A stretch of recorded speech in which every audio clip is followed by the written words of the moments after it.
All right. So I got a question for you. What is the actual purpose of going into business? Is it to have fun? Yeah, maybe. Is it to do something you love? Sure. But ultimately, you want to do what?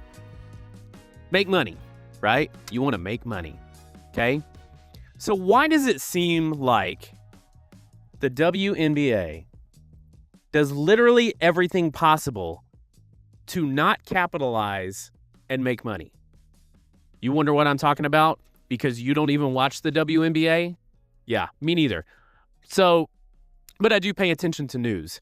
And if I were to ask you right now, who's the last person that you saw watching a WNBA game, what would your answer be? Would it be you? You probably were watching an Indiana Fever game, right? Because that's really literally all anybody without an WNBA team in their city cares about, okay? And we're going to cover that. I've seen one guy watching a WNBA game in the past 2 years. He was watching it on his cell phone, and I was like, bro, what are you watching? And he was like, I'm watching this Indiana Fever game. And I thought, man, you're a big Indiana Fever fan. But he was watching it because his daughter was at the game. And he was like, she's sitting, a few rows behind the bench, and I just want to see if I can catch her on there. So he's watching the game, and I'm sure he's probably enjoying it. But really, if his daughter wasn't at the game, he might not have been watching it. Do I know that for a fact? No. But are chances good? Yes. If my daughter was at the game sitting behind the bench, yeah, I'm watching a WNBA game. But otherwise, I'm just not. Okay? But there are a few things about the WNBA that I do find entertaining. I like the way Caitlin Clark plays basketball. She scores a lot. She's got an attitude, right? She's mouthy. In most situations, that's normal. In most situations, that's encouraged, right? You want a good, mouthy player. Everybody loved Allen Iverson, right? Larry Bird was mouthy, right? So, Caitlin Clark, get out here running her mouth. She's not the only one in the WNBA doing that. So what's the problem? Can you tell me what the problem is?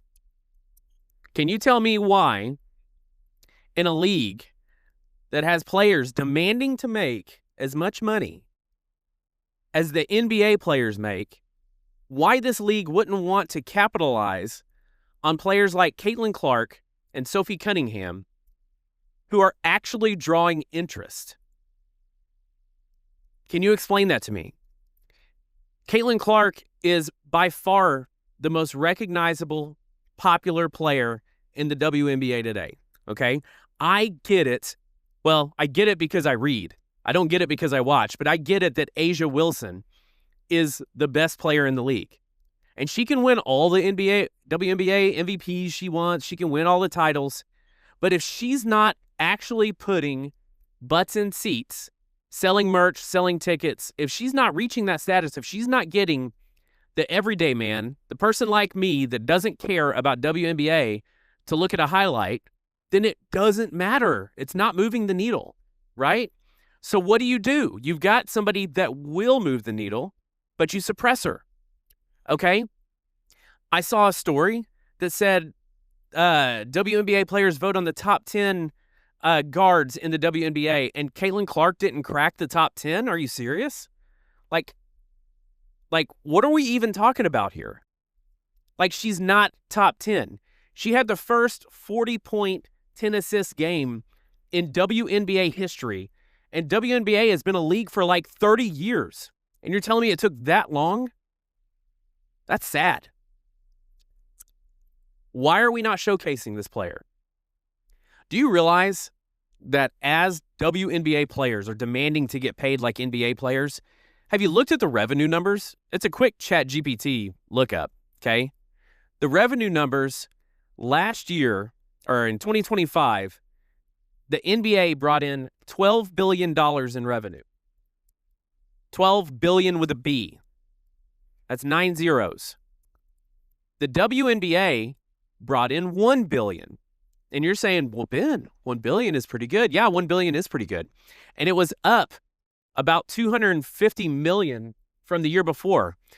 What changed? 24 to 25? What happened? Oh, yeah. Angel Reese. Angel Reese came into the league, and that's what got us $250 million. Angel Reese claiming that the Australian coach made a racist comment at her. Angel Reese is, no, nobody cares about Angel Reese and her 14.4 points a game. I'm sorry. Okay? Nobody cares about her. She's already been traded from the team that drafted her to Atlanta. Okay? And I love Atlanta teams, but I couldn't care less about the Atlanta Dream. And yeah, I had to look up to see what that name was. Couldn't care less. But we're over here sweating if Angel Reese feels offended. And we're over here worried about her feelings when you've got actual players that are playing their butts off and could drive revenue for the league. But we're worried about offense. That's not going to... Do you want to know where offense gets you? Ask Ryan Clark what happens when everything offends you.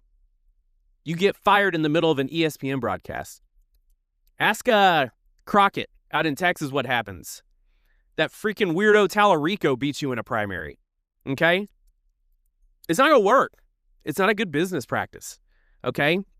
But we want to talk about derogatory things. Okay? What if you were to just Google WNBA right now, what do you think the first thing coming up is? Yeah, you're right. Sophie Cunningham pointing at somebody. Okay? Sophie Cunningham, who is also on the Indiana Fever, came to fame because she's kind of like Caitlin Clark's protector, but now she's kind of made a name for herself. She's great. Got baptized. She's a Christian. Speaking out to protect little girls in female sports. Saying that men don't belong in female sports. They don't. I'm sorry, that hurts your feelings. They don't. Anybody listen to this show, that probably don't hurt your feelings. But if somebody listens that hurts your feelings, they don't. It's easy. I promise you, it's easy to sit back and say, well, if that boy identifies as a girl, then he should get to play women's sports, and that's not fair to his feelings and this, that, and the other. Let me ask you this. Your girl's on the basketball court. She's a fourth grader. She's 5'0", and this 6-foot fourth grade boy comes up and hard fouls her to the ground. How are you feeling about boys in women's sports then? Are you still cool with it? That's just part of it. That happens. Nah, I promise you, as the dad of 2 girls, you wouldn't be cool with it. And as the dad of a boy, if he came to me and told me he wanted to play girls basketball, give me a break. He would never do that. He knows better. I'm just saying, give me a break, bro. Not a chance. Right?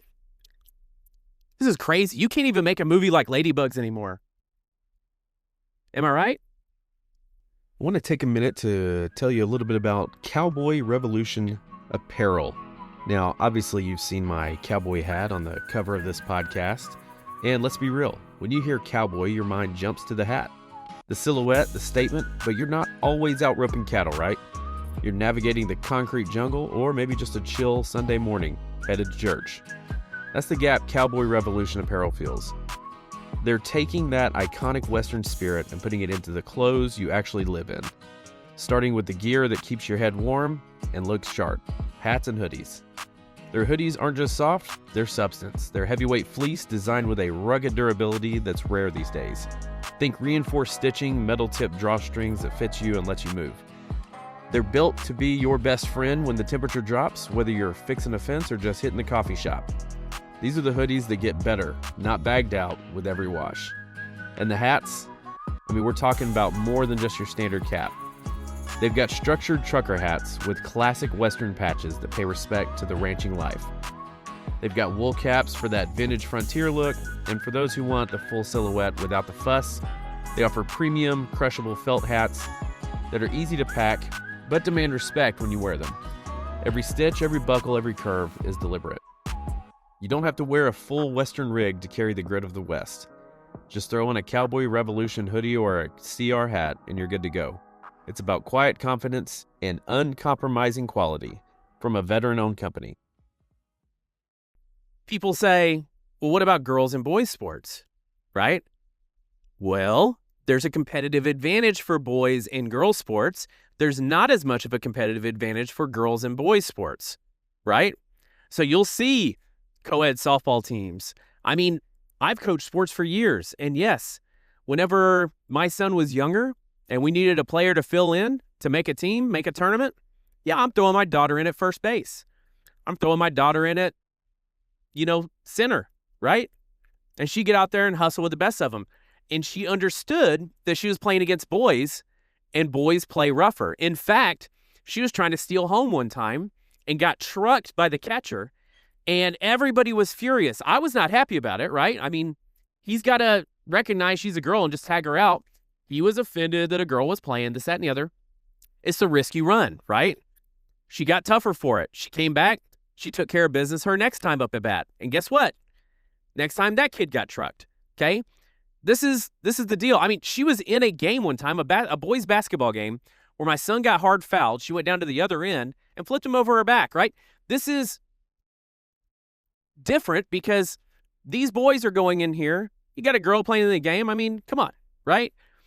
But if you're signing your daughter up to play a female sport and all of a sudden a boy runs out on the court, nah, bro. Nah, we're not doing that. We're not doing that, okay? My kid's off that team. My kid's out of that league. Who's doing that? You're not doing that. If you've got kids, you're not doing that. If you don't got kids, it is so easy to say whatever you want. If you've got kids, you're not doing that. And I would be embarrassed, bro, seriously. I would be embarrassed if, I had this, stud of a son that was like, I want to play girls basketball. And then he's, out there dump trucking, these girls driving to the basket.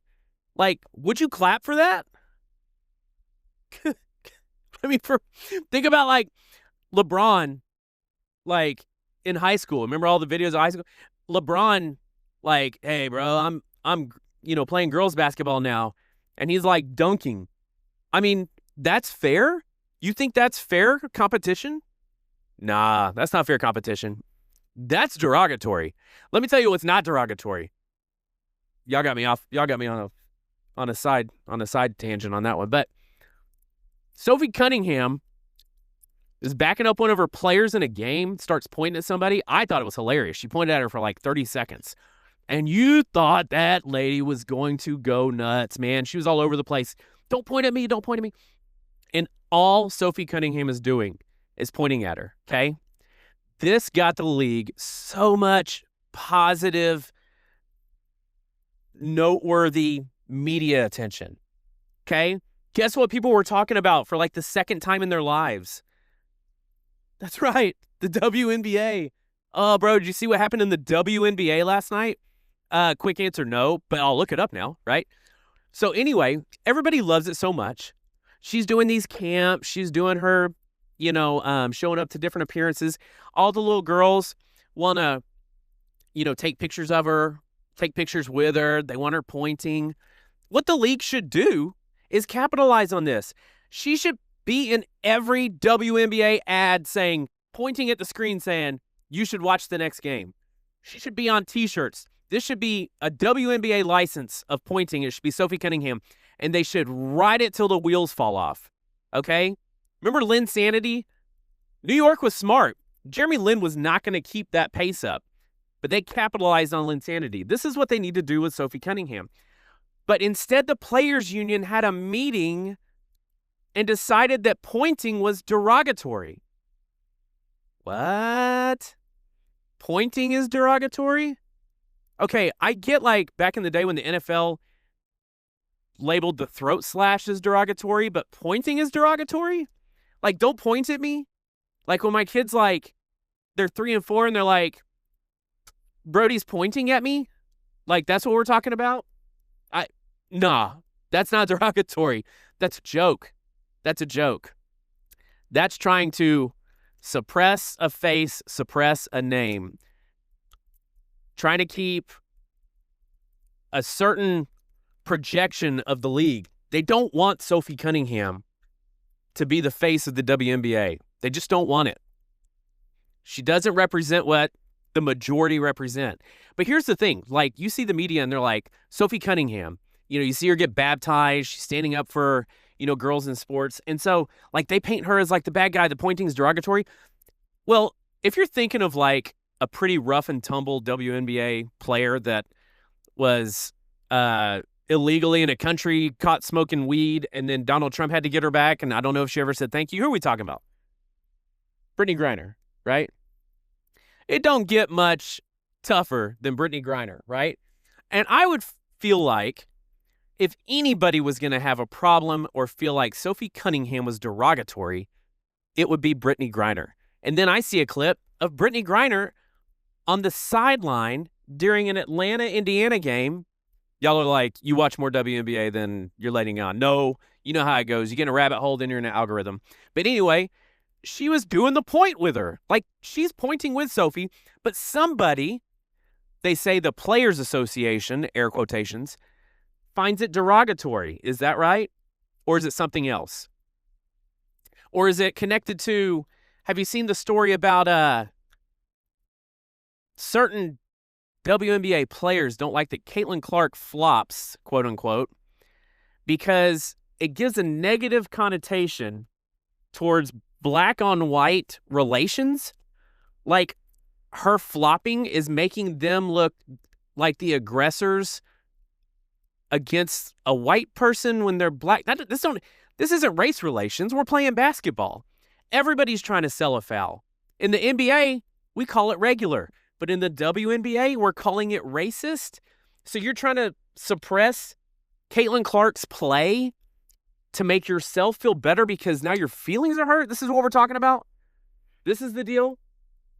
Look, this has to change. I mean, period. If you want to make money, if you want to be successful, if you want your league to have a chance, you need to feed the machine. Who is getting the clicks? Who are people talking about? It's not Asia. It's not Angel. They can try to push it all they want, okay? It's Sophie. It's Caitlin. They're the ones moving the needle right now. They won't be forever, but they are right now, so why not capitalize it? Make it better for your league. Bring more money into your pocket, and then you can pay your players more, and then they can stop complaining about not making as much money, right? Then it'll switch to somebody else. Then somebody else will be the darling for a while. Just saying. What are we in this for, bro? To make money. To make money.